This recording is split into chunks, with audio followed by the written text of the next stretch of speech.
மிதுனத்துக்கு இந்த 2026 குரு பெயர்ச்சி எந்த மாதிரியான நல்ல மாற்றங்களை கொடுக்க போகுதுமா? மிதுனம் வந்து பார்த்தீங்கன்னா சார், ஆல்ரெடி கர்ம சனியில் இருக்காங்க. கர்ம சனி அப்படின்னும் போது சனி பகவான், அதாவது விதி கிரகம், தொழில் கிரகம், ஜீவனஸ்தானத்தில் அப்படின்னா சனிக்கு மட்டும் ஒரு குணாதிசயம் உண்டு சார். ஒரு கெட்ட குணம் அப்படின்னு சொல்லிக்கலாம் நம்ம பொறுத்த வரைக்கும். ஆனால் ரொம்ப உன்னதமான குணம் அது. எப்படி அப்படின்னா, நான் உனக்கு 10 ரூபாய் கொடுக்கறதுக்கு முன்னாடி 10 முறை யோசிப்பேன். உனக்கு அந்த 10 ரூபாய் வாங்குற அளவுக்கு தகுதி இருக்கா, தகுதி இருக்கா, தகுதி இருக்கா, தகுதி இருக்கான்னு 10 முறை அனலைஸ் பண்ணிட்டு தான் 10 ரூபாயை கொடுப்பேன். ஆமாம், அதுதான் சனியினோட கேரக்டர். சனிக்கு வந்து எப்பயுமே வந்து வேர்வை சிந்தி உழைக்கிறவங்கள தான் பிடிக்கும்.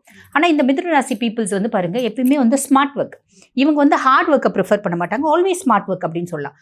ரொம்ப புத்திசாலிங்க. கம்யூனிகேஷனுக்குனே ஒரு ராசி அப்படின்னா மிதுனம். பேசியே எல்லா விஷயத்தையும் சமாளிக்கக்கூடிய பர்சனாலிட்டிஸ் மிதுனம் அப்படின்னு சொல்லலாம். பொதுவாக ரிஷபம் மனசு சொல்கிற பேச்சை கேட்கும், மிதுனம் எப்பயுமே புத்தி சொல்கிற பேச்சு கேட்கும். இது கரப்பாம்பூச்சி மாதிரி நைட்டெல்லாம் தூங்காமல் இருக்குது பார்த்தீங்களா, அந்த மாதிரி மிதுனத்தோட மைண்ட் எப்போ பாரு ஆக்டிவாக இருக்கும். அப்படிப்பட்ட மிதுன ராசி அன்பர்கள், சனி வேர்வை சிந்தனா தான் காசு கொடுப்பேன் அப்படின்னு சொல்லுவான். ஆனால் இவங்க வந்து நான் புத்திசாலித்தனத்தை யூஸ் பண்ணி, வாயை யூஸ் பண்ணி தான் சம்பாதிக்கணும்னு நினைப்பாங்க. இது ஒரு விதமான காம்ப்ளிகேஷனாக இருக்கும். ஆனால் 6ஆம் மாதத்துக்கு அப்புறம், குரு பயிற்சி ஆனதுக்கப்புறம் இது வந்து பாருங்க, குருனோட உச்ச பார்வை சனி மேலே படுது.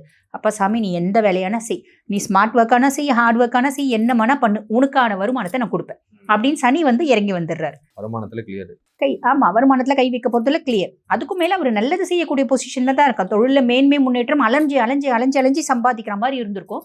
குரு பார்வையினால் நீ சாதாரணமாகவே சம்பாதிக்கலாம். இது ஒரு பெரிய பிளஸ் இல்லைங்களா? அதுக்கும் மேலே குரு பகவான் வந்து பாருங்க 2ஆம் பாவத்தில் அமர்ந்திருக்கார். கடகம் மிதுனத்துக்கு 2ஆம் பாவம் இல்லைங்களா?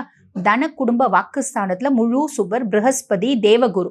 அப்போ குடும்பத்தில் நிம்மதி, சந்தோஷம், மகிழ்ச்சி, குதூகலம் எல்லாமே இருக்கும். பொதுவாக இந்த குடும்பத்தில் குருனோட காரகத்துவம் இருக்கலாம், அதே மாதிரி சுக்கிரனோட காரகத்துவம் இருக்கலாம். அப்போ தான் வந்து ஃபேமிலி ஹாப்பியாக இருக்கும். ராகுனோட காரகத்துவம், சனி குருனோட காரகத்துவம்லாம் இருந்தால் குடும்பம் ஹாப்பியாக இருக்காது. சரிங்களா? ஸோ குரு வந்து அமர்ந்திருக்கிறது ரொம்ப சந்தோஷம்.